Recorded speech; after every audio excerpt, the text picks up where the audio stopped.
Samahan nyo kami pumunta sa Cape Engaño dito sa may Palawi Island, Cagayan. Cape Engaño ay matatagpuan sa pinakadulo ng Palawi Island sa bayan ng Santa Ana, Cagayan. 45 minutes ang biyahe namin from Ninoy Aquino Airport to Tuguegarao Airport. At 3 hours naman ang biyahe papunta dito sa may Santa Ana, Cagayan. Dito kami tumuloy sa may Country Inn. Maganda naman siya, comfortable, pero hindi ganoon kalamig ang nabukasan. Pumunta na rin kami sa port para mag-avail ng package nila. So yung kinuha namin is yung 4,500 na special trip nila.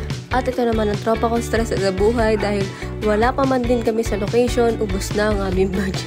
At ang advice ko sa mga gustong pumunta dito, mag long sleeve kayo, magdala kayo ng payo, magdala kayo ng tubig. Kung maaari, kung meron kayo mini fan, mas maganda. Diba? Oh, ikaw. Sige ba, diba? Sama ka. Gigi!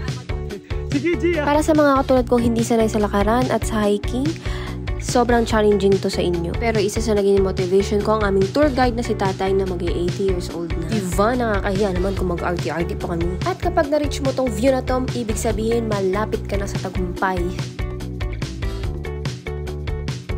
At nandito na tayo sa Cape Engaño Lighthouse. Alam nyo ba, ang salitang Engaño ay nangangahulugang deception or illusion. Pero ayon sa iba, tinatawag tong Engaño dahil sa kakaiba nitong ganda. At parang nakakapanlin lang ang kagandahan nito. Itinayo ng mga Espanyol ang lighthouse noong 1888 at natapos ito noong 1892. Layunin nito na gabayan ang mga dumaraan sa Balintang Channel at sa Babuyan Channel na noon pa man ay busy na sa kalakalan at sa paglalakbay. At ito pa, isa lang naman ang lighthouse na to sa 4 na ginawa ng mga Espanyol during their era. At ngayon, isa na to sa sikat na tourist destination dito sa Pilipinas na matatagpuan sa pinakatuktok ng Burol na merong 92 meters above sea level. Sobrang ganda ng view at nakakawala ng pagod kapag nandun ka na sa tuktok. Sabi nga ng mga taga dito, ito daw ang Little Batanes ng Norte. Nakikita niyo ba kung gaano kalayo yung nilakad namin at sobrang init that time?